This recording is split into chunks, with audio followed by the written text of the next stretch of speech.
Isroilning Eronga qarshi boshlagan hujumlari xalqaro maydonda tebranishni yuzaga keltirdi. Vaziyatga munosabat birinchilardan bo'lib Oq uydan yangragan.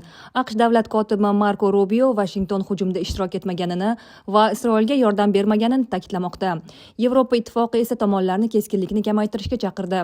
Isroilning ko'tarilayotgan Sher nomli keng ko'lamli operatsiyasi Eron yadroviy dasturining harbiy obyektlarini yo'q qilishga qaratilgan.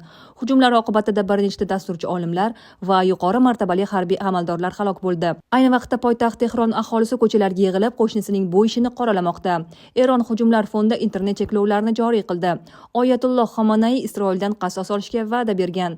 Benyamin Netanyahu esa hujumlar qancha kerak bo'lsa, shuncha davom etishini bildirdi. Siyosatchilarning fikriga ko'ra Netanyahu tinchlikdan emas, aksincha notinchlikdan manfaatdor. Mintaqada urush qancha uzoq davom etsa, uning siyosiy umri shuncha uzun bo'ladi.